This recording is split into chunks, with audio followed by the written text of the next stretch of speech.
அனைவருக்கும் வணக்கம். இது ஸ்ரீ பாலாஜி ஜோதிட நிலையம் உங்களை அன்புடன் வரவேற்கிறது. இன்றைக்கி நம்ம பார்க்க போகிற இந்த காணொளி வெளிநாட்டு யோகம். ஒரு ஜாதகருக்கு வெளிநாட்டு யோகம் ஜாதகப்படி எப்போ இருக்குது, வெளிநாட்டில் படிக்க போகிறாரா, தொழில் செய்ய போகிறாரா, எந்தெந்த பாவங்கள் எந்தெந்த கிரகங்கள் அதற்கு உறுதுணையாக இருக்குது அப்படின்னு இந்த காணொளியில் நம்ம காணலாம். பாருங்கள், நான் உதாரணத்துக்கு ஒரு ஜாதகத்தை எடுத்துருக்கிறேங்க. வெளிநாட்டு யோகம் என்ன மாதிரி அமைப்பு இருந்தால் கிடைக்கும் அப்படின்னு ஃபஸ்ட்டு பார்க்கலாங்க.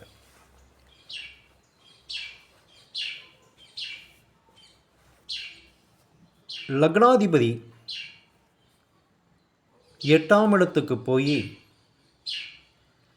ஆட்சி உச்சமாக இருந்தால் பிறந்த இடம் விட்டு வேறு இடத்துக்கு போயிடணும். அது வெளிநாடாக இருக்கலாம், வெளி மாநிலமாக இருக்கலாம். அந்த 8ஆம் இடமானது நீர் ராசியாக இருந்தால் உறுதியாக அவரை வெளிநாட்டுக்கு கூட்டிகிட்டு போயிடுது. காற்று ராசியாக இருந்தாலுமே கூட்டிகிட்டு போயிடுது. 2ஆம் அதிபதி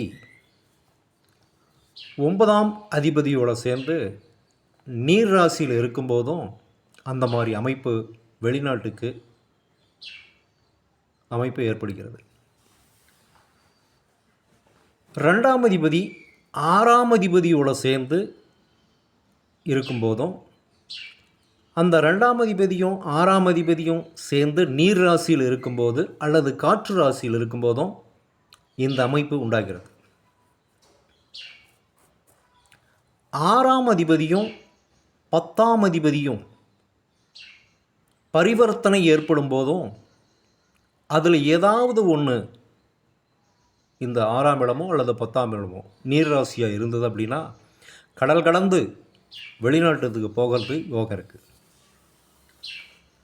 2ஆம் அதிபதி 6ஆம் அதிபதியோட தொடர்பு ஏற்படும் போது அதிகபட்சமாக வெளிநாட்டு முதலீடு, வெளிநாட்டு பணம் பயன்படுத்தக்கூடிய சூழ்நிலை அந்த ஜாதகருக்கு ஏற்படுகிறது. அதனால் லக்னாதிபதி 12 இருக்கும்போது கூட அந்த மாதிரி அமைப்பு ஏற்படுகிறது. சிலருக்கு 12ஆம் இடத்துல ராகு இருந்து தசை நடக்கும்போது, முக்கியமாக அரபு நாடுகளுக்கு அந்த நீர்ராசியோட தொடர்பு இருக்கும்போது அரபு நாடுகளுக்கு அவருக்கு வேலை வாய்ப்பு கிடைக்குது.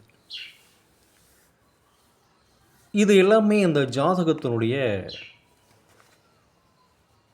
வழிமுறைகள். கிரக அமைப்புகள் இப்படிலாம் இருந்தால் அவருக்கு வெளிநாட்டுக்கு யோகம் இருக்குது அப்படின்னு அர்த்தம். இப்போ நம்ம எடுத்துக்கிட்ட ஒரு ஜாதகம், என்கிட்ட பார்க்க வந்த ஒரு ஜாதகர் தான். அவர் பிறந்த தேதி 24/3/1990 சனிக்கிழமை. பிறந்த நேரம் 8:53 இரவில் PM. பிறந்த இடம் ராசிபுரம், சேலம் மாவட்டத்தில் ராசிபுரம். அன்னைக்கு நட்சத்திரம் சதயம் 2ஆம் பாதம். அந்த டைமில் இன்னைக்கு அவருடைய வயசு 35 வயசு ஆயிடுச்சு. 3 மாதம் ஆயிடுச்சு. சரியாக இன்றைக்கி 35 வயசு 3 மாதம். அந்த நேரத்துப்படி அவருக்கு ஜாதகத்தை கணிக்கும்போது பாருங்கள், அவருக்கு வரக்கூடிய லக்னம் துலா லக்னம், ராசி கும்பராசி, சதய நட்சத்திரம் 2ஆம் பாதம் கும்பராசி, லக்னம் துலா லக்னம். கிரகங்கள் அப்படியே சொல்கிறேன் பாருங்கள்.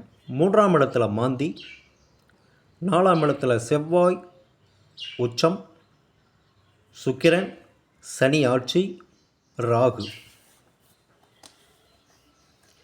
5ல் சந்திரன், 6ல் சூரியனும் புதனும்,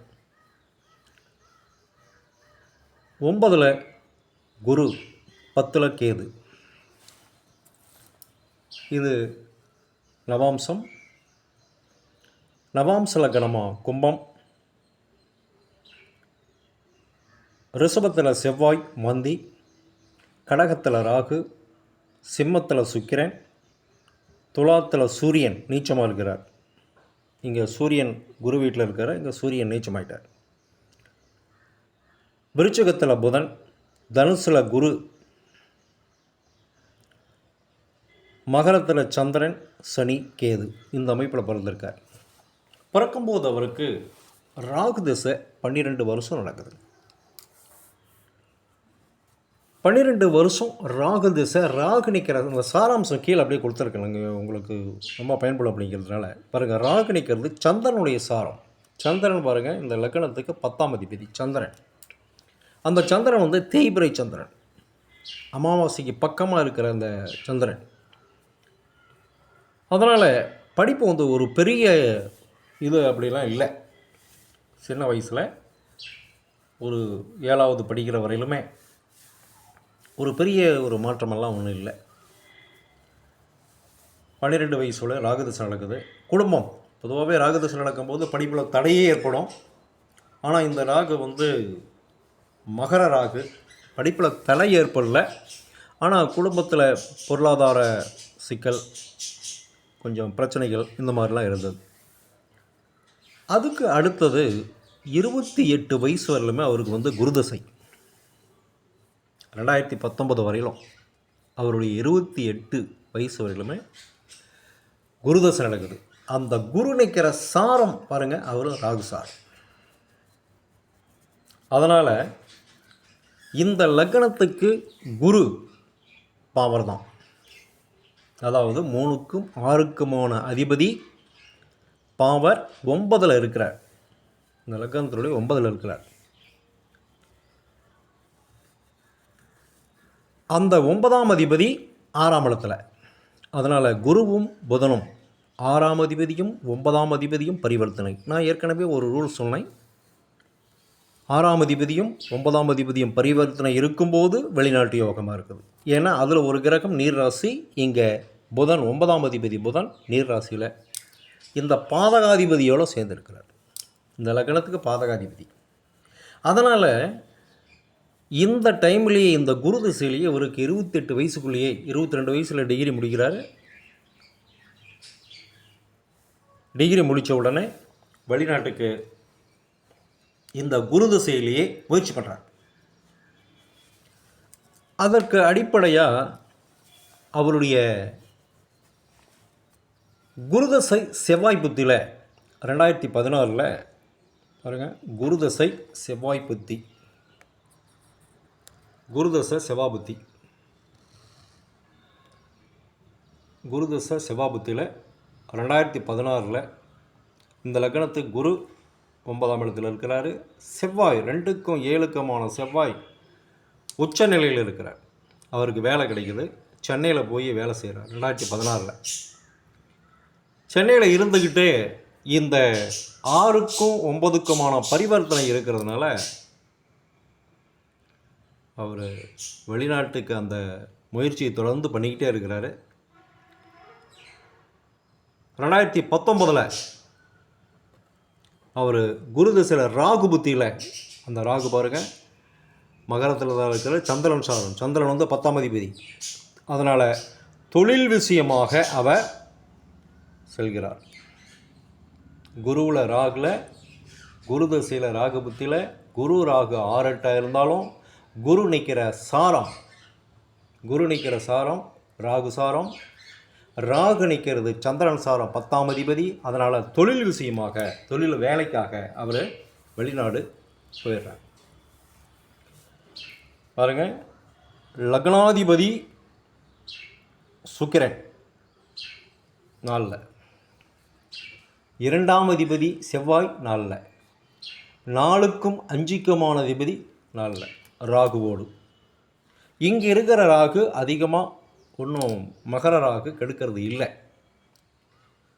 ராகு நிற்கிற சாரமும் சந்திரனுடைய சாரம். சந்திரன் 10ஆம் அதிபதி. அதனால் குரு தசையில் ராகு புத்தியில் அவர் வெளிநாட்டுக்கு போயிடுறார் 2019.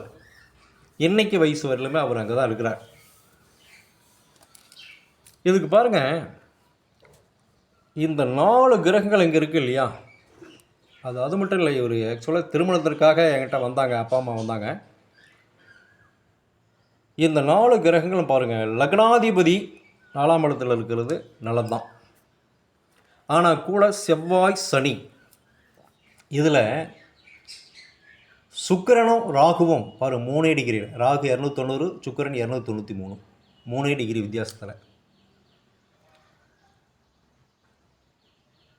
அப்படி இருக்கிற அமைப்பில்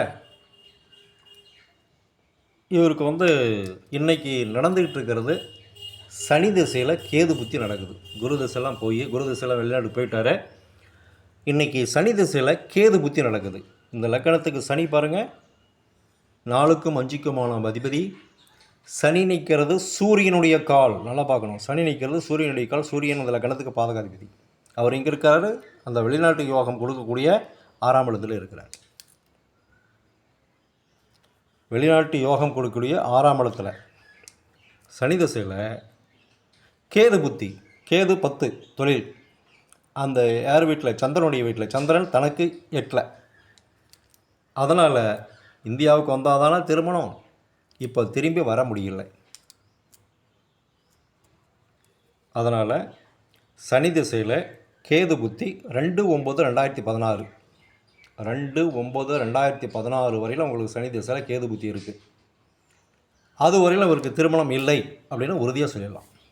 இன்னொன்று, இந்த பாகையினுடைய அடிப்படையில் பார்க்கும்போது சூரியன் 340 டிகிரியில் இருக்கார், சுக்கிரன் 293 இருக்கிறார். 47 டிகிரி வித்தியாசத்தில் சூரியனும் சுக்கிரன் இருக்காங்க. சூரியனும் சுக்கிரனும் 40 டிகிரிக்கு மேலே இருந்தால் திருமணமே நடக்காது அப்படிங்கிற மாதிரி அமைப்பெல்லாம் நாம் பார்த்துருக்குறோம். திருமணம் இல்லை அப்படிங்கிற அமைப்பு. ஆனால் இந்த லக்னத்துக்கு 7ஆம் அதிபதி உச்சமாக இருக்கிறார், தன்னுடைய சொந்த வீட்டை பார்க்குறார். 7ஆம் அதிபதி 2க்கும் 7க்குமான அதிபதி செவ்வாய் பாதிப்பில்லாமல் தான் இருக்கிறார். பெரிய பாதிப்பெல்லாம் ஒன்றும் இல்லை. அதனால் உறுதியாக குடும்பத்தையும் 7ஆம் இடத்தையும் மனைவியை அமைச்சு கொடுப்பார். அந்த செவ்வாய் நிற்கிற சாரம் பாருங்கள், சந்திரனுடைய சாரம். அதனால் எதை பார்த்தாலுமே சந்திரன் தொழில் சாணாதிபதி.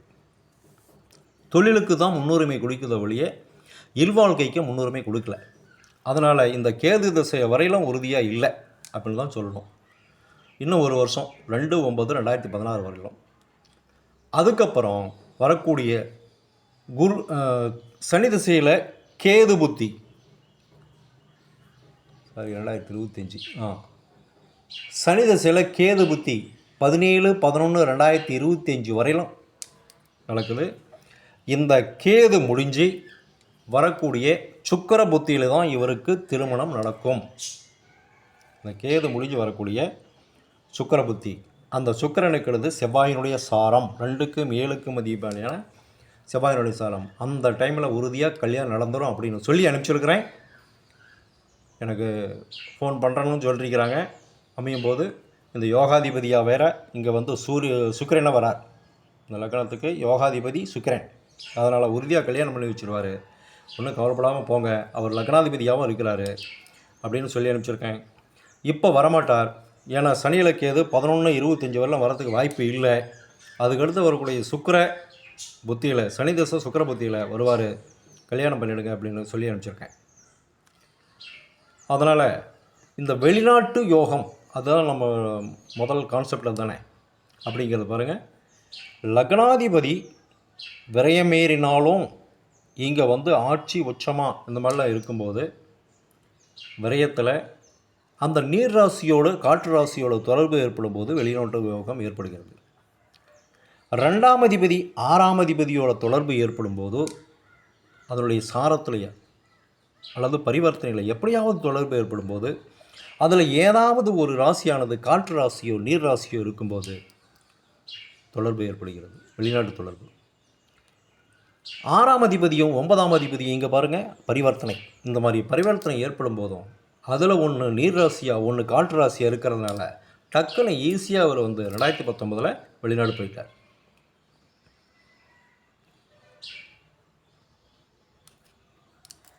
அதே மாதிரி 10ஆம் அதிபதி 6ஆம் இடத்தோடு தொடர்பு ஏற்படும் போது அதில் ஒன்று நீர் ராசியாக இருக்கும்போது வெளிநாட்டு தொடர்பு ஏற்படுகிறது. 8ஆம் அதிபதி